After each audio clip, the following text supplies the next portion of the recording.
welcome back. I'm Steph. And I'm Andrew. And you're listening to the Norfolk and Good podcast. We've recently returned with season 4 of the Norfolk and Good podcast, and we've had some lovely feedback on our social channels, which is one of the ways which you can contact us if you like listening to the podcast. You can obviously comment under any of our social posts, and we're active on Facebook, Instagram and Twitter. Send us an email to start at enjoyingnorfolk.co.uk, or review the podcast anywhere that you've downloaded it. So the Apple Store, Spotify, all of those kind of places. Where you can subscribe and review. So Heidi Avent, who I hope I've pronounced that correctly, Heidi, says, so good to have you back. I've missed you both. Oh, I know. well, how lovely is that? nice. Well, we have missed speaking with you all too. Then we also had some lovely feedback on our most recent episode about the Royal Norfolk show from Sarah Louise, who is an original, an OG and long-term fan with her husband Tim. She said, just finished catching up on the Norfolk show episode of the podcast. Loved it. A lot of nostalgia for me because she comes from Norfolk. She's an expat. Yes. Now lives in the West Midlands, and has given Tim a flavour of what it's like. I've promised him he will go next year. Ah, very good. Now, what do you think he was most excited about, Andrew? Was it the pig racing? Yes, it was, yeah. Apparently, Tim was very excited about the pig racing and also the parachutes, the Falcons. Ah, yes. Well, you've actually been to the Norfolk show today, haven't you? I have. And I'm what was fresh from the fields of the Norfolk show. I am. I'm very, very tired, actually. What was your favourite event? The favourite. Well, there was two. Obviously, we saw the pig racing again. Yeah, that's like our highlight. It I really don't know is. why we're so stunned by pigs that run. There was. They're just so cute. They are so cute. I know. And we were supporting two of the pigs this time. Yes. One was called Spider Pig. Nice. Yeah. And the other one was Snoop Hogg. Snoop Hoggy Hogg. I love it. Their names are amazing. Some of the other names of the pigs included Voldesnort. Yeah, Voldesnort. Harry Trotter. Yes. Yeah, the pig who shall not be named. What other ones were there? There was obviously Peppa Pig and Daddy Pig. Yeah, and the notorious PIG. Yeah. And the Piginator. The Piginator. Yeah, the Piginator won 2 of the races because they had 3 races. Yeah. The ones we saw anyway. Yeah. And Snoop Hogg won one of the other ones. I love everything about it. I love the piggy pun names. Yeah. I love the fact that really you say pig racing, but essentially they were just pigs chasing a man down who had a bucket of food. Yes. Apparently they don't go anywhere unless he is there. They're not stupid. Pigs are intelligent creatures. They don't even get out of bed for less than 10,000 grains of slop a day or whatever pigs eat. I don't know. Slop. I don't know. What do pigs eat? I don't know. We're going very off piece here. So you enjoyed that. What was the other thing you were going? Was that? Well, the other really interesting thing, which I didn't know about, this year they had some sniffer dogs there. In the emergency services No, village? in the actual country ring as well, where the pig racing is. Right. Next to that, they had some sniffer dogs there that were going to do a display. Gun dogs or? No, sniffer dogs for the things police like for drugs and stuff. For the prison service. Oh, so drugs and stuff like that. Drugs. Yeah. Yes. Illegal drugs. Yes. Yeah. Yeah. Oh, okay. Yeah. Wow. Yeah, and, working dogs. I love working dogs. I know. They're almost as much a favourite of mine as racing pigs. Yeah, it was fascinating, actually. Yeah, really. Were they good? What did they do? Did they like plant stuff on people and the dogs had to get? Well, no, they actually asked for volunteers. That's quite risky. I know. Okay. Wow. Luckily, all of them didn't have anything on. But they did show us one of the actual officers there. Yeah. Actually did have something in on. Yeah. But it was really interesting. I thought the dog was going to bark. Yeah. Do they just go up and sniff, don't they, and point? They sniff all over you. So they go up. They put their paws on your chest and sniff all around your neck and your shoes, places you'd probably hide things. But when it found something on this person, it sat down and just looked at the position menacingly. It was on the body. Wow. That's just intimidating, looked. isn't it? Just looked disappointingly at them. Judging them. Very disappointed, yeah. Oh my goodness. Just sitting there and just, judging them. But they were the working dogs. But the interesting thing was with that, they say the dogs do about 8 years. Okay, yeah. Of service. Yeah. And then they're retired. Oh. But they obviously don't get any sort of retirement pay or anything like that. Big dogs. And they're kind of like taken on by their ex handler. Oh, okay. In some cases, or rehomed. Yeah. But now they've set up a charity called, I think it's called Tired Paws, which raises money to look after them in their retirement. Oh, I know. How cute! It's like Help for Heroes, but for dogs. I know. Oh, that's so cute. Yeah. But the thing is they'll never lose that instinct. So how does that work when you're just like, I don't know, going down a high street if there's somebody who happens to have drugs on them? I wonder. It's like, oh, very interesting. Bless their little hearts. Yeah, so that was very good. Now it's officially summer now. Officially, we had the solstice recently. We did, yes. Yeah. So with summer is peak festival season. Yes. And obviously they've just had the huge kind of kick-off to the festival season, Glastonbury at the weekend, which I love watching, and every year it looks amazing, and I think I'm going to go. But the only time I actually ever did go, absolutely chucked it down and someone stole my wellies. I'm just too afraid to ever try and go again in case that happens.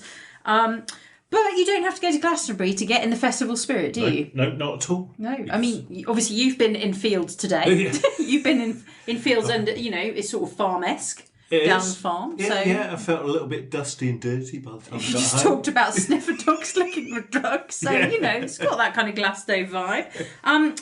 We also went to a sort of festival at the weekend as well. The weekend just gone. Yeah, it was the the Norwich Anime and Gaming Con. Yeah, at the UEA Student Union in Norwich.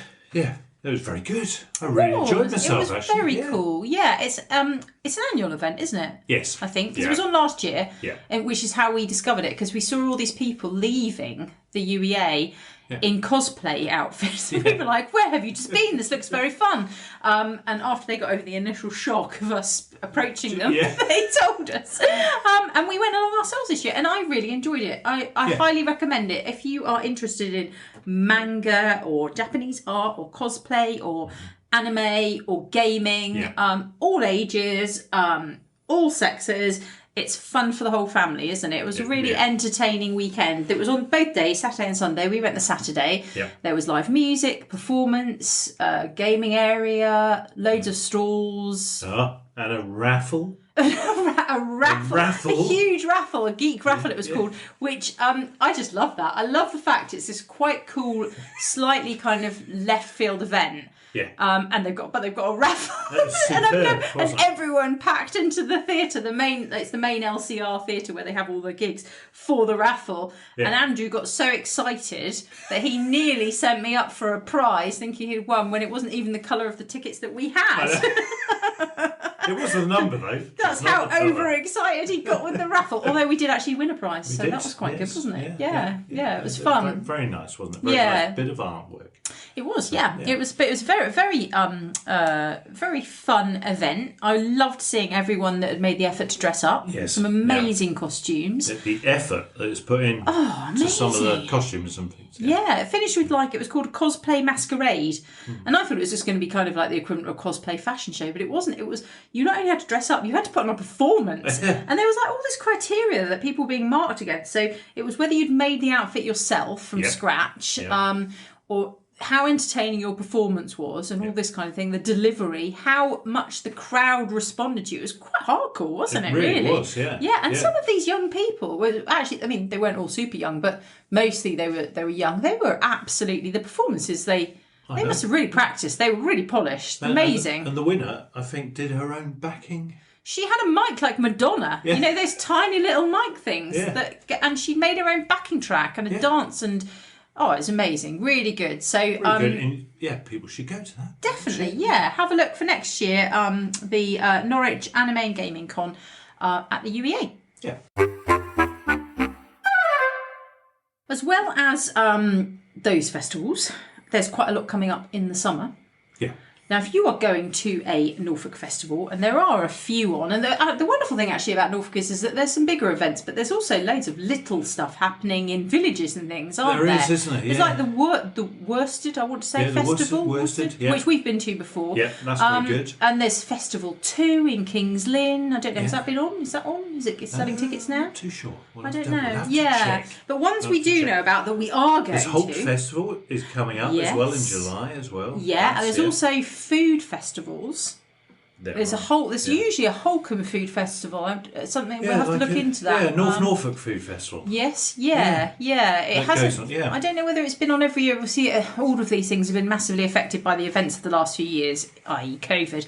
So whether they are back or not, obviously have a look. But there is loads of stuff going on, and they range from these really small kind of like village festivals, which is really nice, and you see them promoted all over the place. Yeah, absolutely. And we see a lot on Facebook as well coming through, and it's really nice, these little communities.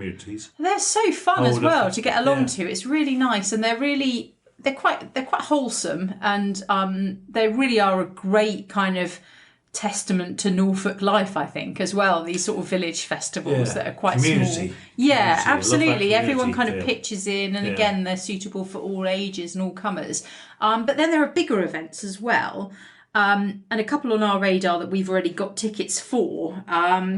Is happening over a weekend in August in Earlham Park. So Earlham Park in Norwich is establishing itself quite quickly as quite a big venue for stuff, isn't it? Along with like your Holcombes and your Thetfords and Blickling Hall and all these other places. Well, when you look at taking Norwich, when you're looking at Norwich and an area where you can hold this sort of large festival, Earlham Park is isn't it? A good place to do it, really. Well, we have seen the Foo Fighters there, not to name drop.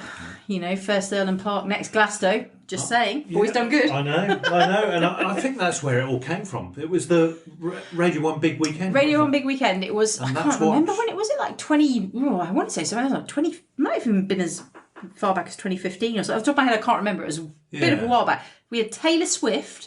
And the Foo Fighters in Earlham Park. Is that incredible? And that was a huge stage and a really big crowd. And since then, they've been putting on more and more of these events, haven't they? Kind of realised that it could be a place to do well, when you go walking in Earlham Park, sometimes I don't think you sort of, well, I don't personally appreciate that it's actually huge. Yeah. There's loads of room there, isn't there? So, I mean, recently there was the Laugh in the Park comedy festival there, with big sort of tents and things. So over the weekend of the 17th, 18th and 19th of August, we have got in Earlham Park, which is literally on our doorstep, which is why we're going, because we can walk to it. Yay! We've got N-Dubs.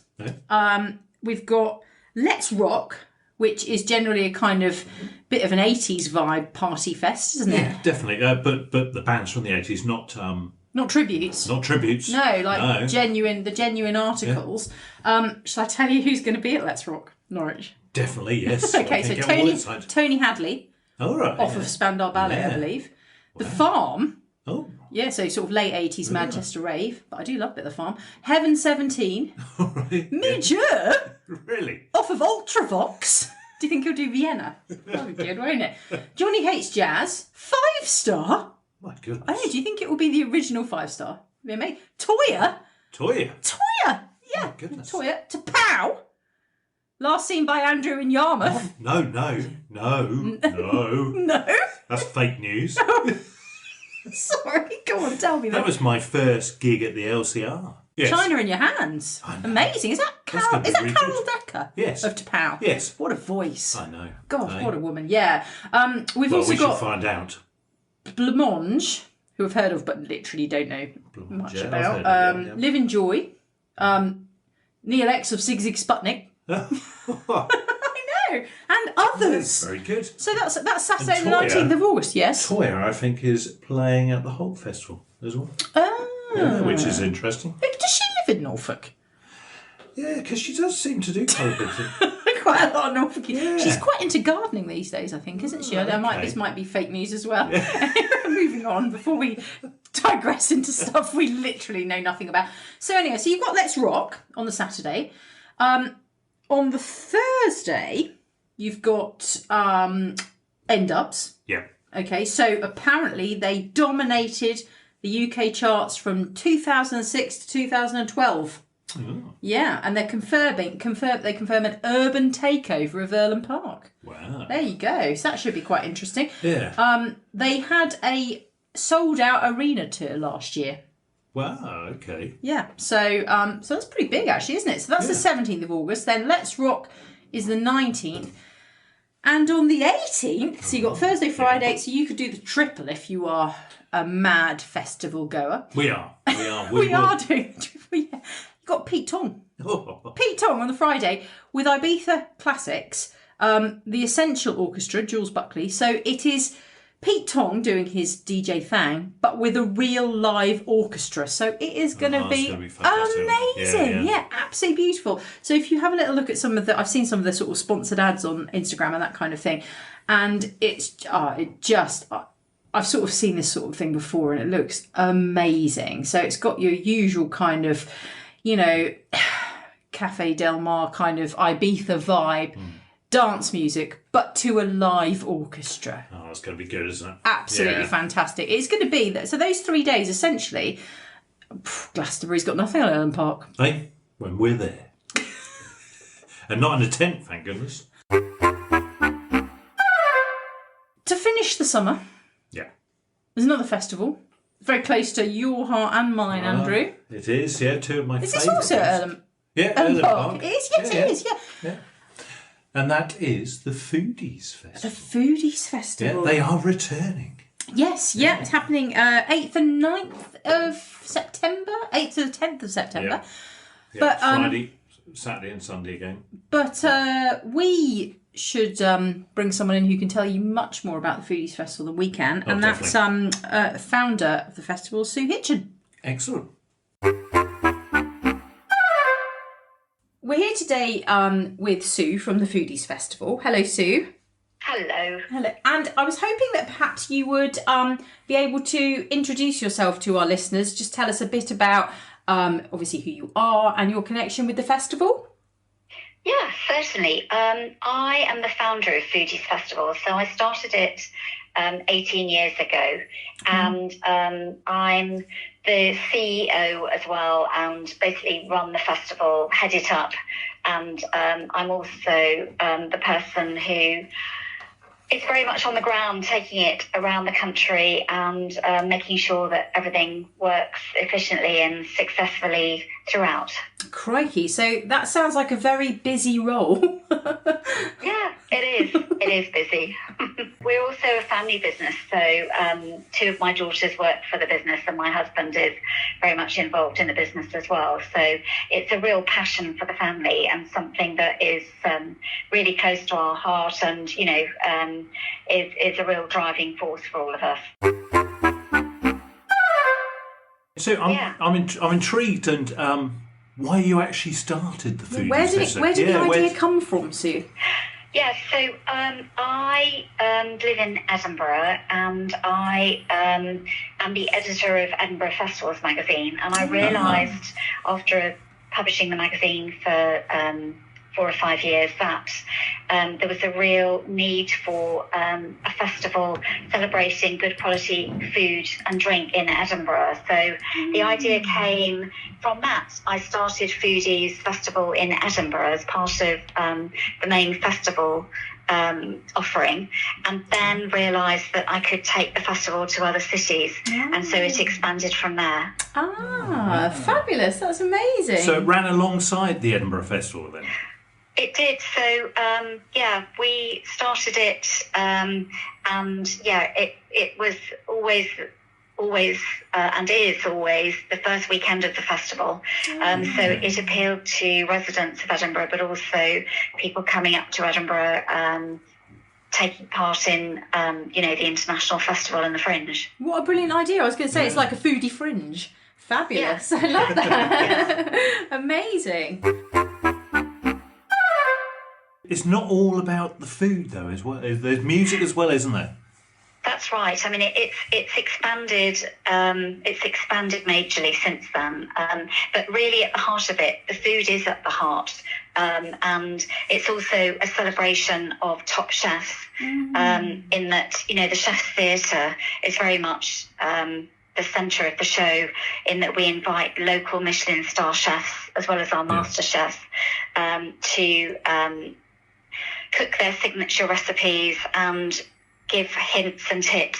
And really, it's just amazing to see the audience's reaction to a top chef producing food in a very entertaining way. So that's the heart of it. But since then, we've obviously expanded so that we now have a really good music offering, and we've also brought in other theatres. So we have the Cake and Bake Theatre, where top bakers and bake-off winners again bake and offer cake to the audience. And then we have a drinks theatre where TV experts show off the finest wines, and the audience gets to taste them, and they show cocktail making, beer, cider. So it's and very much seasonal flavour in there, and lots of food and drink matching. So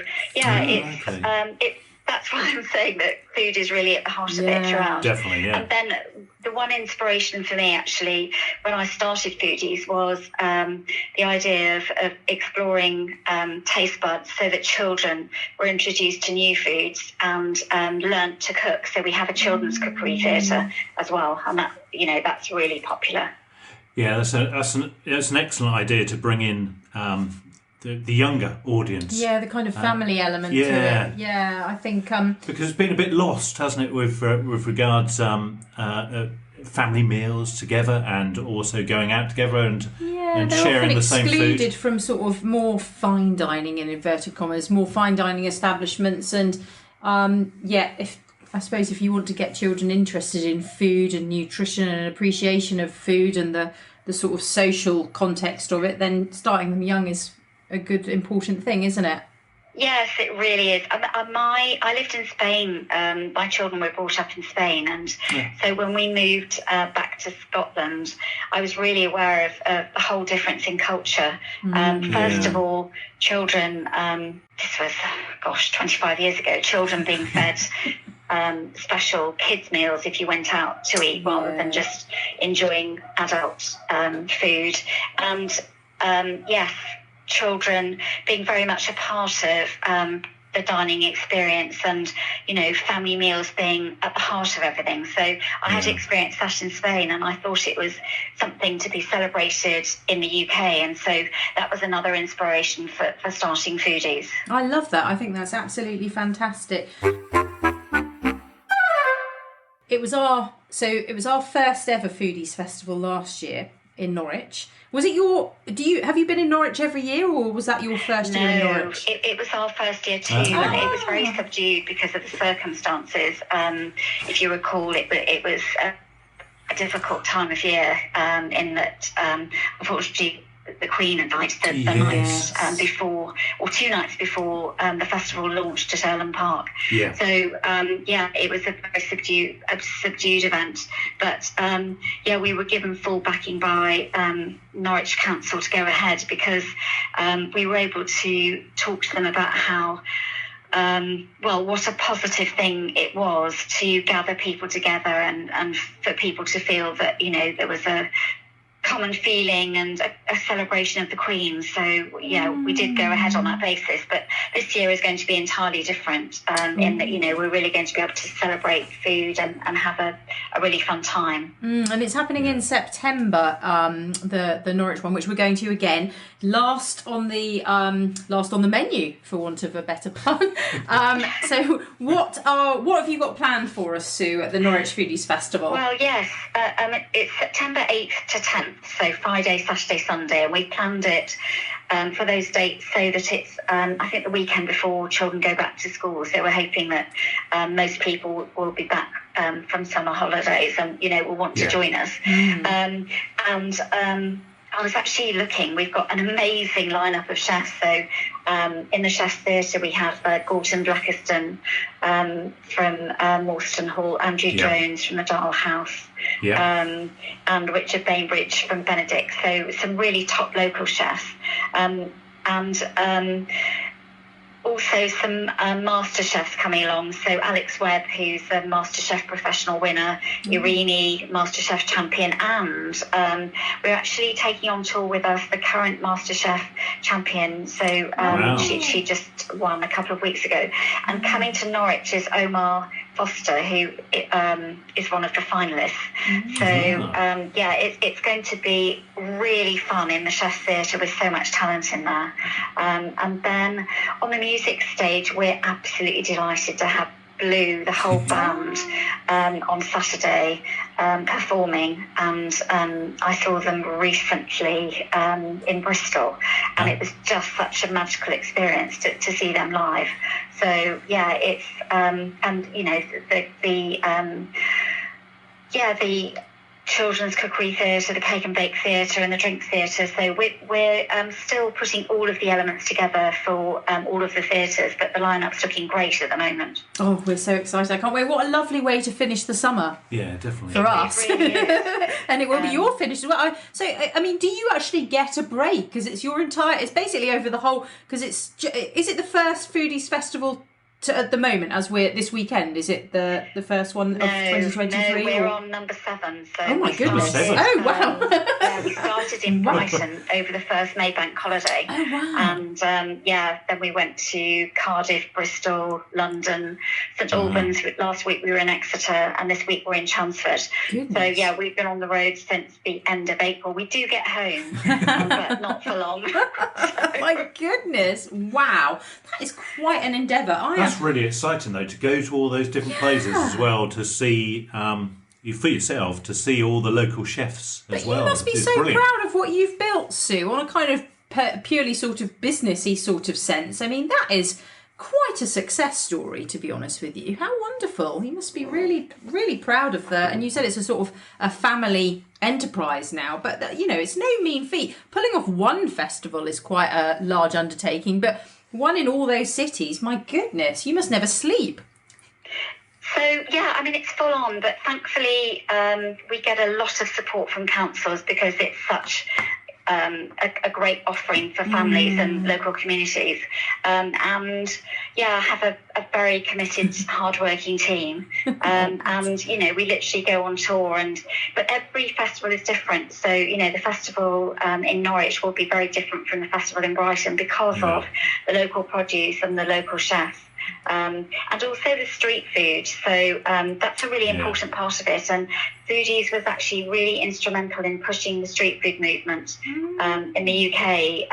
When we started 18 years ago, there was no street food. And then it suddenly emerged. And it's just such a different way of eating. And, you know, the food that you taste has often been passed down through generations, and, you know, genuinely authentic food from chefs who are basically cooking their grandmother's recipes and serving it to us in the open air. Amazing. There's no better way to experience it, actually. I mean, that's what a fabulous opportunity to connect with food and, like you say, get up close to sort of local chefs doing their thing in quite an intimate environment, really, you know, and but also relaxed as well. It's sort of you know, all comers welcome. So it's, I think, yeah, you're right. It's such a unique opportunity. It really is fabulous. We're very excited, aren't we? Yeah, we can't wait. Excited. Especially after you told us that it's going to be even bigger and better this year, because we thought it was pretty good last year. Thank you. Yeah, no, it genuinely is. You know,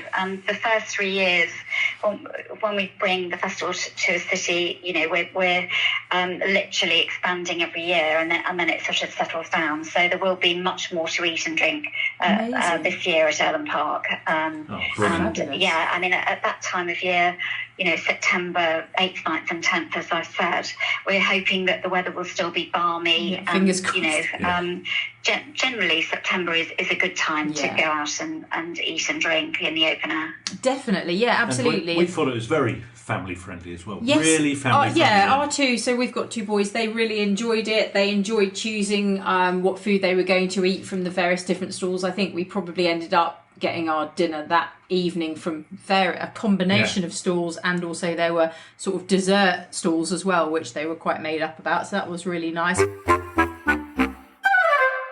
I mean, it's all about encouraging local people to attend for the first year, and then we find that people just come back year on year and it becomes part of their calendar. So, yeah, it's just a question of building it up over the first 3 years, and then hopefully it becomes an established part of everyone, looking forward to September and coming to Foodies. Definitely. I think it's and long may you keep on coming to Norwich. Yeah, which it is a good certainly thing. worked with us. And I'm particularly interested in the donut dash and the cakeyoki. Is it?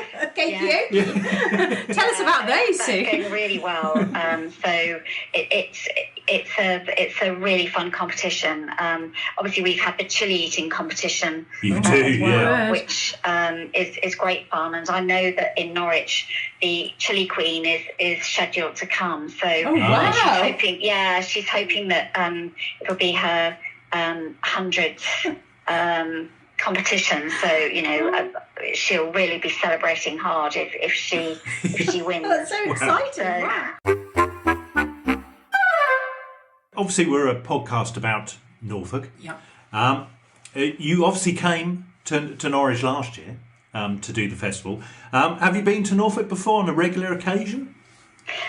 So I have been wanting to bring Foodies to Norwich for a long time, and I'm a regular visitor, and have known a number of the chefs for certainly. Richard Bainbridge from Benedict's. Yeah. So we've met him a couple of times, and also Gorton Blackiston at other festivals. And so it was really meeting them and being encouraged by them that led us to bring the festival up to Norwich last year. And we always have a plan when we launch in the city to bed the festival down over a 5-year period, and so we're very invested in holding the festival in Norwich, and Earlham Park is such a great venue and gives us lots of scope. So definitely. So love Norfolk, and the chefs are brilliant, and it's so amazing to have so many fantastic chefs in such a buzzing city. It is, and it's fairly concentrated, really, because we're fairly it's a small city in some respects, so we sort of punch above our weight a little bit in terms of the foodie opportunities, I suppose. And so, do you actually get any downtime to explore the city and the wider county of Norfolk at all? Frankly, no. I'm not shocked by that response. But before we brought the event to Norwich, we did. But when we're setting up, we're pretty speedy. We set the whole thing up in 3 days. We run the festival for 3 days, and then within a day we're gone. So it's literally pretty fast paced. Yeah. Like festival ninjas. I bet you've got it down to a fine art by now, though, haven't you? Like you say, I bet you're sort of in. Well, I don't know. You heard me on the phone earlier saying I had to go because I was dealing with 9 or 10 traders who'd all arrived at once. So it's. I'm impressed that after 18 years you're still so hands-on, actually, and that you haven't delegated it all to your daughters and your husband. No, well, I like to place everyone and really make sure that the festival looks as good as it can, because we're dealing with an open space. It's really important that you get the architecture of it correct. To make sure that there aren't any dead areas and everything looks beautiful. So I take that very personally. I was going to say, make sure that the right combination of exhibitors go in the right spot. So amazing. Good for you, I really enjoy that part. Being absolutely frank, I don't feel obliged to answer this then, but what is your favourite type of food?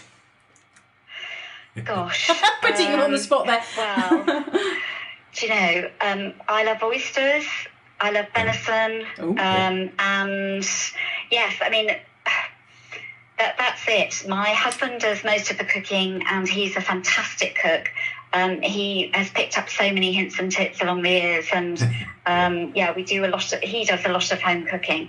And I mean, there's nothing better than to sit around the table with my 4 daughters and have a long lunch So, regardless of what we're eating, it's all about just being with family and, enjoying everyone's company. And it's just such a special feeling actually dining together. So, that's really what I enjoy. Oh, I love that. And I think that's really nice. And as a sort of, underpinning the idea of the Foodies Festival and as almost a mission statement, I think you've just basically nailed it right there. Sitting around with family and friends, enjoying a really nice meal and bringing everybody together. And if you've got music in the background and the sun going down, what's not to love? That's living the life, I think, there really, isn't it, basically? That's lovely, Sue. Well, most importantly, before we go, is how do people get tickets? Yes, so it's really straightforward. Our website is Foodies Festival, and for residents of Norwich, there's a Foodies 30 discount code. So please feel free to share that, because we always offer a discount to local residents.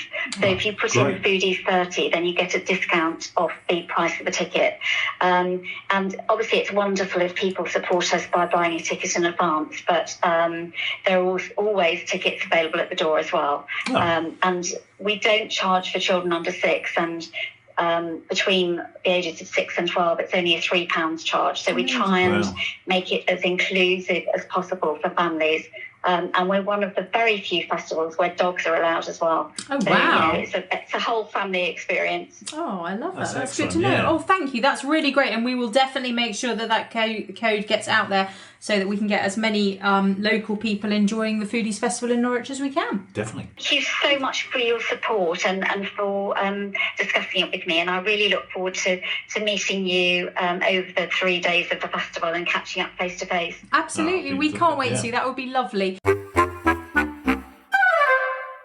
That was really interesting, listening to Sue talking about the Foodies Festival. I had no idea about how well established it was and the heritage and the history. It's amazing. Yeah, and all the places they go to now. What a massive endeavour. Yeah, and how involved still she is. Massively hands-on. Yeah. Massive. It sounds like she's massively hands-on. I'm really excited. We went last year, as you heard. Going again in September. The lineup's brilliant because really, food and music, what's not to love? And it's local, with an emphasis on local food, local chefs. So it's a real showcase of our fabulous fare here in Norfolk. I love the way they bring that in, because you could bring a Foodies Festival here with people from outside absolutely, of Norfolk, yeah. couldn't you? But to involve local chefs, Definitely, the and local anybody time's involved brilliant. in food, street food as well, vendors, is great. I think so, definitely. Yeah, it really ties it to the location, and it's definitely worth going along. And as Sue mentioned in that interview as well, if you use the discount code Foodies30, you get 30% off your tickets. Not to be sniffed at. Yeah, absolutely. So head along to foodiesfestival.com and get your tickets. Hopefully that's helped you to find your festival spirit for this year. Yes. And as we said before, you don't need to shell out 300 plus quid on tickets and get yourself to Glastonbury. There are festivals on our doorstep, and these are just literally a tiny amount of the things that are happening this summer, aren't they? Yeah, oh, definitely. Well, they're just ones we're going to be honest. Actually, that's pretty much what we've just spoken about. We may find some more, you know. Well, if you're going to a festival in Norfolk, or you know, be it a village festival, a village fete, or a big old concert somewhere, then let us know. We'd love to know what you're up to. Contact us via the usual channels, social media, via the website enjoyingnorfolk.co.uk. We'd really love to hear what you're doing. Because I'd like to make my plans for next summer. You know? Absolutely. We will be back with another episode shortly. In the meantime, we hope you stay well, and we look forward to enjoying Norfolk vicariously by the power of podcast with you again soon. Bye-bye. Bye.